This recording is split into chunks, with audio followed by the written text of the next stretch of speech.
ज़िंदगी के अंदर दो ऐसी जो शिक्षाएं हैं जो मैंने सीखी, वो एक कहानी है। शायद आप लोगों ने कभी सुनी है या नहीं सुनी है, और अगर सुनी भी हुई है तो मैं उसको दोबारा सुनाता हूँ आपको अपने अंदाज से, तो आपको मालूम चलेगा। एक कहानी है बहुत पुरानी। एक राजा है, एक राजा था। उस राजा का एक बेटा था।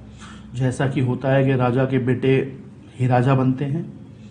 तो उस राजा की उम्र जो है वो पूरी होने वाली हुई, और उसकी जब मौत आने वाली थी तो उसने अपने बेटे को बुलाया कि बेटा, मेरी ज़िंदगी है जो पूरी होने वाली है, तो अब तुमने ही इस राजगद्दी को संभालना है।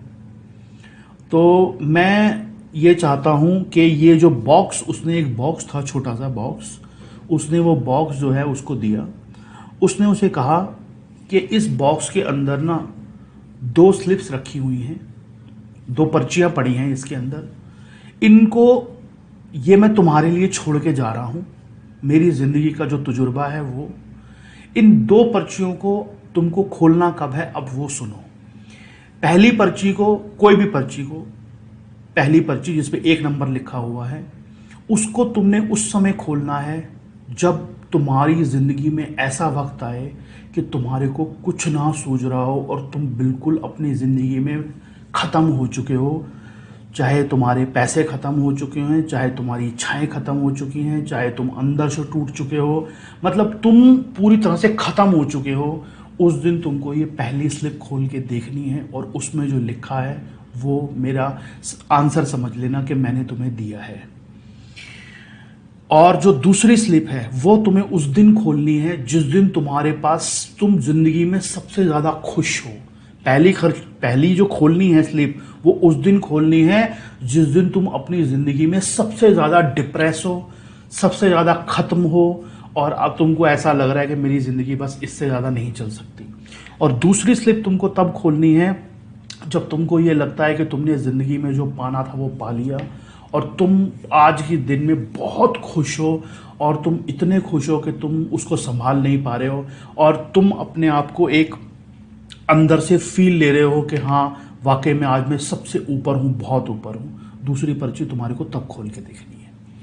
ये कह के, और वो राजा की डेथ हो गई, और उसका बेटा जो है उसने कहा ठीक है, कोई बात नहीं, उसने वो रख लिया। और राजा ने एक बात और कही कि ये दोनों सिचुएशन आने से पहले इन पर्ची को खोल के मत देखना।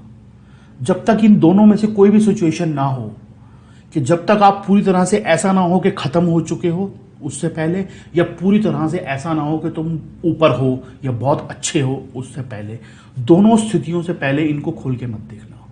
उसने कहा ठीक है। अब राजा की डेथ हुई तो वो जो बेटा था वो नया नया था, उससे शासन संभाला नहीं गया, और आने वाले 2-4 साल के अंदर जो है उसने कुछ ऐसे काम किए जिससे उससे शासन जो है अपना संभला नहीं। आस पड़ोस के राजाओं ने आक्रमण करके और उस पर कर लिया कब्जा उनके राज्य के ऊपर, और उसको जो है अपना जेल में भेजने की तैयारी होने लगी। और वो भगा भगा फिर रहा था यहाँ वहाँ पूरे गांव में। एक तरह से समझो कि वो राजा का बेटा जो है उसकी ज़िंदगी भिखारियों से भी बदतर हो गई थी, और वो झोपड़ियों में रहने लगा, और उसके पीछे सिपाही पड़े हुए थे, और वो कुछ नहीं कर पा रहा था। तो राजा की मौत के करीबन 4 से 5 साल बाद ऐसी स्थिति हो गई कि उसको लगा कि ये ज़िंदगी तो मैंने कभी भी सोची नहीं थी, ये ज़िंदगी का तो मैंने कभी कल्पना भी नहीं की थी, और ये मेरे साथ क्या हो गया। तो अपने फादर की उसको ध्यान आई बात। उसने कहा कि वो स्लिप खोल के देख लेनी चाहिए। अपना जो उन्होंने कहा था पिताजी ने, कि कभी भी ऐसा वक्त आए तो ये स्लिप खोल के देख लेना। वो स्लिप उसने खोली। उस स्लिप के ऊपर एक लाइन लिखी हुई थी जो उसके फादर ने उसे कहा था कि कभी ऐसी स्थिति आए तो तुम खोल के देखोगे तो तुम्हें मेरा जवाब मिल जाएगा कि जो मैं तुम्हें देना चाहता हूं। उस स्लिप के ऊपर लिखा हुआ था, ये वक्त भी गुजर जाएगा, दिस शैल टू पास, ये वक्त भी गुजर जाएगा। उसने जब ये स्लिप को रीड किया तो उसको ऐसा लगा जैसे उसने अपनी ज़िंदगी के, उसको एकदम अचानक से नई एनर्जी आ गई। उसको जब लगा कि मेरे फादर को उस समय भी पता था ये बात कि ऐसा वक्त आएगा कभी, और उन्होंने उस दिन ये लिख के गए मेरे लिए कि ये वक्त भी गुजर जाएगा। तो एक नई एनर्जी से आप एक आ गई उसके अंदर। उसने अपने आप को इकट्ठा किया, थोड़े दिन अपने आप को समेटा, अपने लोगों को इकट्ठा किया जो उसके लोग थे। 6 महीने, साल, 2 साल निकल गए, लोगों को इकट्ठा किया, अपने साथी जुटाए सारे के सारे, और दोबारा अपने राज्य के ऊपर आक्रमण करके और अपने राज्य को दोबारा हासिल कर लिया। और फिर उसने अपने फादर की वो बात जो थी, उन्होंने कहा था कि ये वक्त भी गुजर जाएगा। उसको याद आई कि हाँ, मेरे जो फादर थे, पिताजी थे, उन्होंने ये लिखा था कि ये वक्त भी गुजर जाएगा। उसमें टूटना नहीं होता है कभी भी, आपको सिर्फ अपने आप को समेटना होता है। उस समय आपको हौसला बना के रखने की ज़रूरत होती है, और ये वक्त भी गुजर जाएगा। राजा बन गया वो दोबारा उस राज्य का, और बहुत ज़्यादा, और अब वो क्योंकि सीख चुका था तो बहुत ज़्यादा तेज़ हो गया वो, बहुत ज़्यादा, राजा का बेटा था, इंटेलिजेंट था ही, ताकतवर भी था। धीरे धीरे उसने क्या किया, अपने साम्राज्य को बड़ा करना शुरू किया, अपने आसपास के जो और राज्य थे उनको जीतना शुरू किया।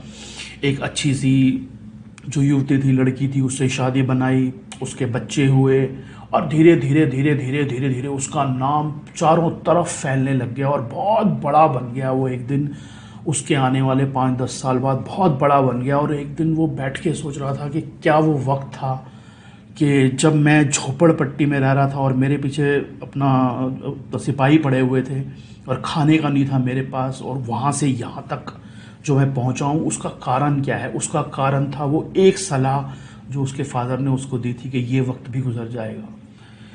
उसने कहा, लेकिन मेरे फादर ने मुझे एक बात और कही थी कि जब भी ऐसा वक्त आए कि जब आप बस सब कुछ पा चुके हो, तब वो दूसरी स्लिप भी खोल के देखनी होती है। तो वो दूसरी पर्ची उसने कहा खोल के देखता हूँ।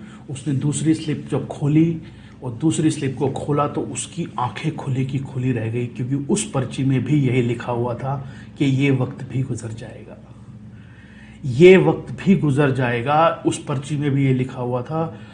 तो उसका दिमाग जो है वो पूरी तरह से झन्ना गया कि मेरे फादर ने उस समय, ये जब मैं बहुत ख़राब हालत में था तो भी मुझे ये सलाह दी कि ये वक्त भी गुजर जाएगा, हौसला रखो। और आज जब मैं सबसे ऊपर हूँ तब भी मुझे यही सलाह दे रहे हैं कि ये वक्त भी गुजर जाएगा, ज़्यादा उड़ने की ज़रूरत नहीं है। दोस्तों, ज़िंदगी का सच सिर्फ यही है कि ऊपर का वक्त हो या नीचे का वक्त हो, सब वक्त गुजर जाते हैं। सिर्फ हमारे को हौसला बनाना होता है खराब वक्त में, और अच्छे वक्त में अपने दिमाग के ऊपर काबू रखना होता है। क्योंकि हमारी जो प्रकृति का नियम है वो स्टेबिलिटी नहीं है, वो चेंज है। वो हर समय चेंज करती रहती है अपने आप को। आज के वीडियो